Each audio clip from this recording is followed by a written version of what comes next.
Your baby looked at you this morning. Not a glance. Not a random flicker of the eyes.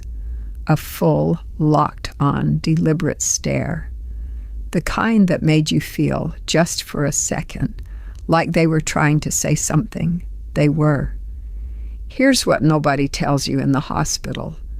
Your baby arrives already fluent in a language. It has grammar. It has vocabulary. It has urgency and nuance, and this is the part that will change how you see every single interaction. It has been trying to reach you since the moment they were born. Most parents spend the first year feeling like they're guessing, picking up and putting down, feeding, rocking, shushing, wondering. And that guessing isn't failure. It's just what happens when nobody taught you how to listen. Today, that changes. We're going to walk through 7 specific signals, things your baby does every single day, that developmental science has now decoded in remarkable detail. Crying patterns, gaze behavior, body language that most adults walk right past. And by the end of this, you won't just understand your baby better. You'll feel something shift in the relationship itself. Stay until signal number 5, because that one, most parents have been misreading it as a problem their whole parenting life, when it's actually one of the most sophisticated things a baby's brain can do. Every parent learns quickly that not all cries are the same. But most of us stop there. We categorize cries into fed, changed, or I give up, let's drive around the block. What developmental researchers have mapped over decades of careful observation is far more specific than that. Infant cry acoustics, the actual pitch, rhythm, and pattern of a baby's cry, carry distinct signatures. A hunger cry tends to build rhythmically, rising and falling in a predictable wave, almost melodic in its repetition. A pain cry is different in a way you can feel in your chest before you consciously process it. Sudden onset, high-pitched, followed by a brief silence as the baby catches their breath, then another sharp burst. That silence in the middle. It's called the expiratory pause, and experienced caregivers and neonatal nurses have used it as a clinical marker for generations. But here's the cry most parents miss entirely: the fussing cry. The low-grade, irregular, on and off grumbling that doesn't build, doesn't peak, just persists. Parents often interpret this as general unhappiness, or early colic, or a baby who is simply difficult. What it frequently signals is something developmental researchers call stimulus overload.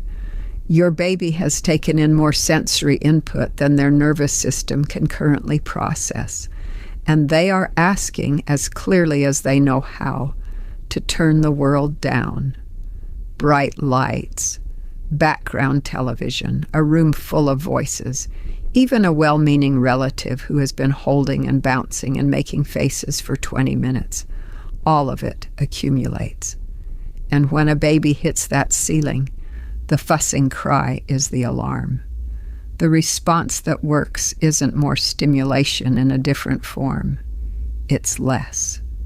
A quiet room, dim light, still, calm holding. Often within minutes, the cry stops. Not because the baby was comforted into silence, but because the nervous system finally got what it needed. Be honest with yourself right now. How many times have you responded to that low, irregular fuss by adding more? More bouncing, more singing, more motion. Drop a 1 in the comments if you've been there, because almost every parent has. By 6 weeks of age, your baby can track a moving object with their eyes. By 3 months, they can anticipate where that object is going to be. They'll move their gaze ahead of the movement, waiting for it to arrive. That isn't just cute. That is predictive modeling. That is the infant brain constructing a mental map of how the world behaves. But the gaze behavior that carries the most communication weight isn't tracking objects. It's what your baby does with their eyes when they look at you. Researchers in developmental psychology have documented something called joint attention.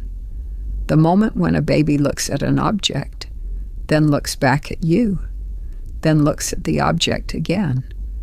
This triangular gaze pattern typically emerges between 9 and 12 months and represents one of the most significant milestones in early social development.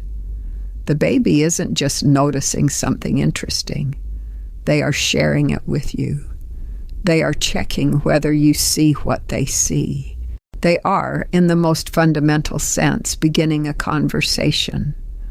What parents often miss is the gaze aversion that comes before this, the deliberate looking away. When a baby breaks eye contact and turns their head to the side, many parents feel a small sting of rejection or assume the baby is bored or distracted. What is far more likely is that the baby is regulating. The human face, especially a face they love, is extraordinarily stimulating. Looking away is the nervous system pressing pause. It is not disconnection. It is the baby saying, "I need a moment, and then I'll come back to you." And they do come back. Watch for it. The look away, the brief stillness, and then the return. Eyes back on your face, often with a small brightening of expression. That cycle is healthy, normal, and actually a sign of strong attachment, not weak engagement. If that reframe just shifted something for you, leave a like so I know it landed. Because this is the kind of thing that changes the texture of an entire day with your baby. Hands are the body's most expressive structure. In adults, we've studied gesture for decades. The way people touch their face when they're uncertain, open their palms when they're being honest, cross their arms when they feel exposed. What we've been slower to recognize is that infants use their hands communicatively from the very first weeks of life. A relaxed, open hand, fingers loosely spread, palms soft, is one of the clearest signals of a calm, regulated baby. When you see this, especially during feeding or skin-to-skin contact, the baby is telling you, "This is right. This is safe. I am okay here." The fisted hand is different. Tight, clenched fingers pulled toward the chest are often a precursor signal. The baby is building toward distress before the cry has started. Neonatal nurses are trained to read this as an early intervention point, a moment to respond before the baby escalates. Parents who learn to catch this signal find that they can often head off a full crying episode entirely, simply by responding to what the hands were already saying. But the hand signal that gets the least attention is the reach. Not the full coordinated reach of a 5-month-old who has learned to grab, the earlier, more tentative reach. The arm that lifts slightly, the fingers that extend towards something or someone at 2 or 3 months before the motor system has the control to complete the movement. That gesture is intentional. Developmental researchers have documented it as an early form of communicative reaching. The baby is expressing desire, preference, interest. They are pointing with their whole body before their index finger knows how to do the job. When you mirror that reach, when you move toward what the baby is reaching for, or bring your face closer or simply acknowledge it, you are doing something profound. You are teaching your baby that their signals work, that the world responds to them, that they have agency, And that lesson, laid down in the first months of life, becomes the foundation of confidence that carries forward for years. Long before your baby says their first word, they are practicing the architecture of language. And the way they practice it is by having conversations with you, real conversations, with turn-taking, timing, and emotional content, using sounds that aren't words yet, but function exactly like them. This is called proto-conversation, and it has been studied carefully since the 1970s. What researchers found watching slow-motion video of mothers and infants interacting was that babies as young as 6 weeks old were synchronizing their vocalizations with their caregiver's speech. When the parent paused, the baby made a sound. When the baby paused, the parent spoke. The rhythm was unmistakable, the same rhythm as adult conversation, just without the semantic content yet. The specific sounds matter too. Coos are not random. A rising pitch coo, the sound that goes up at the end, is typically an invitation. The baby is opening a conversational turn, waiting for you to respond. A falling pitch sound, softer and more sustained, tends to signal contentment, a kind of vocal sigh of satisfaction. And the sharp, staccato consonant-vowel combinations that start appearing around 4 months, the baba and dada sounds that make every parent's heart leap, are the baby experimenting with the building blocks of the phoneme system they'll eventually use to speak. What you do in response to these sounds matters more than most parents realize. When you talk back, when you match the energy, mirror the expression, respond as though a real conversation is happening, you are not just being sweet. You are literally shaping the neural pathways that will become language. The babies of parents who engage in high volumes of this back and forth proto-conversation consistently show earlier and richer language development. Not because those parents were smarter or more educated, but because they were more responsive. You don't need a script. You don't need the right words.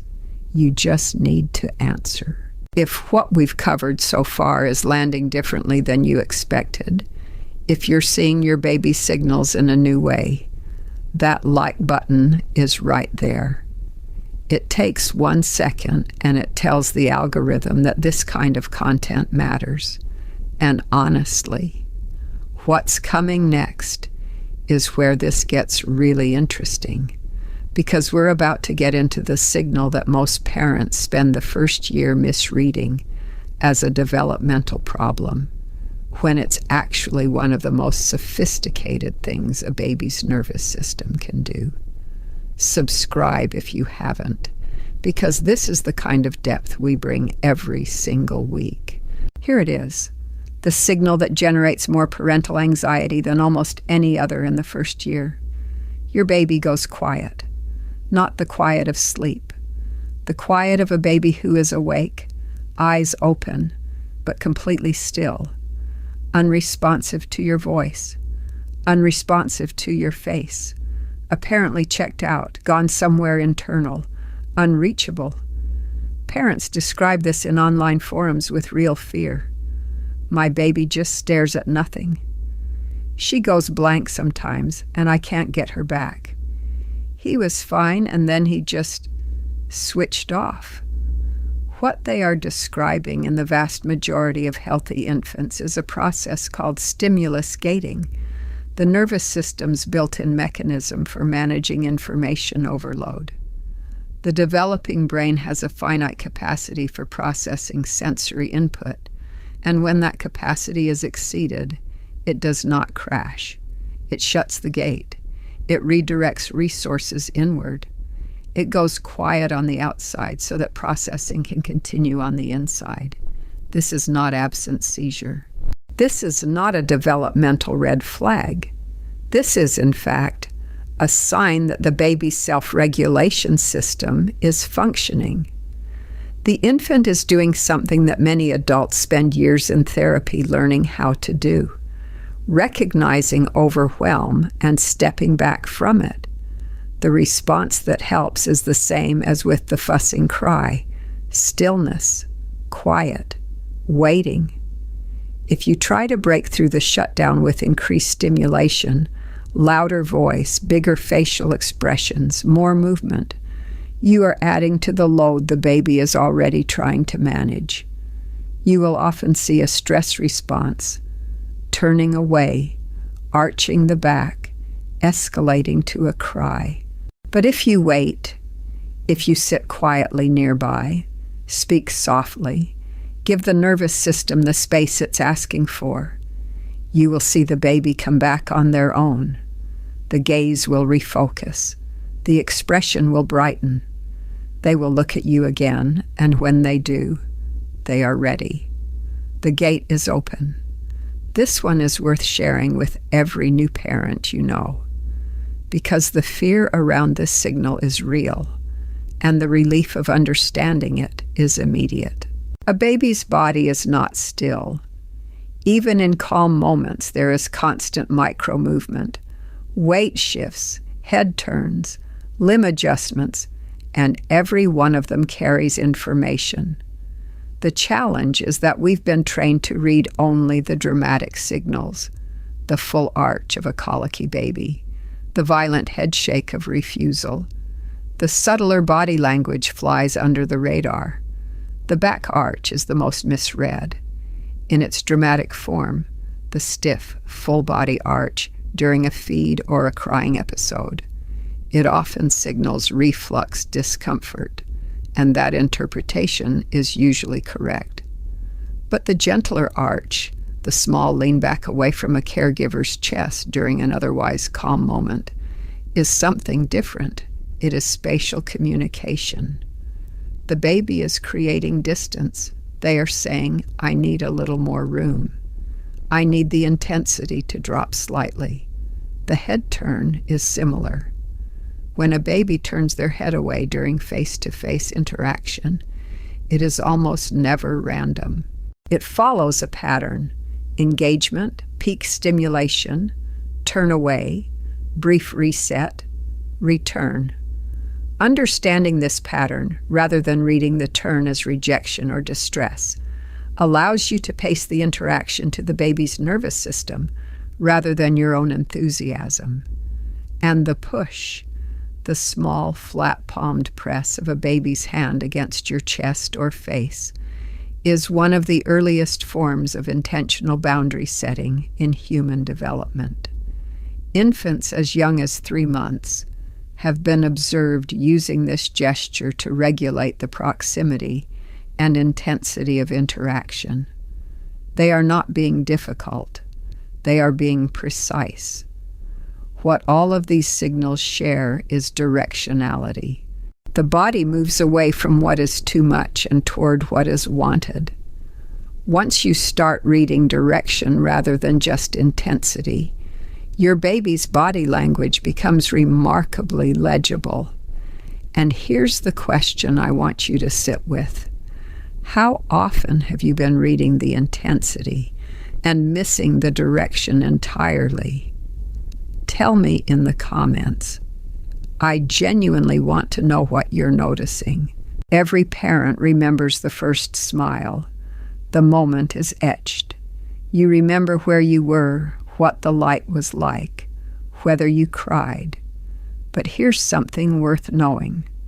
The smile you saw in the first 2 weeks of life almost certainly wasn't the smile you thought it was. Neonatal reflex smiling, the small, fleeting smile that appears in newborns, often during sleep or in the drowsy state between feeding and rest, is generated subcortically. It does not require cortical processing. It is not, in the strict developmental sense, a social smile. It is the nervous system running a program that evolution installed long before the social brain came online.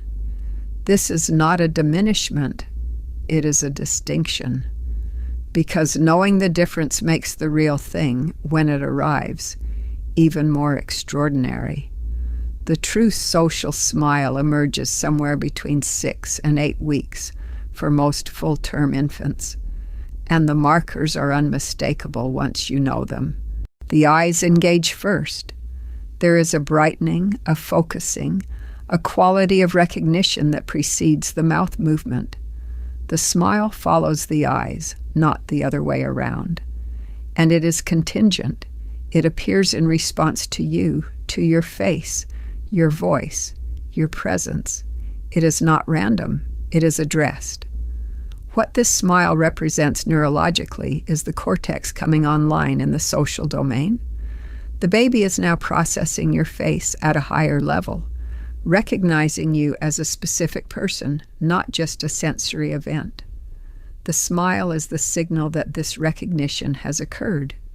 It is, in a very real sense, the baby saying, I know you specifically, and you make something good happen in my brain.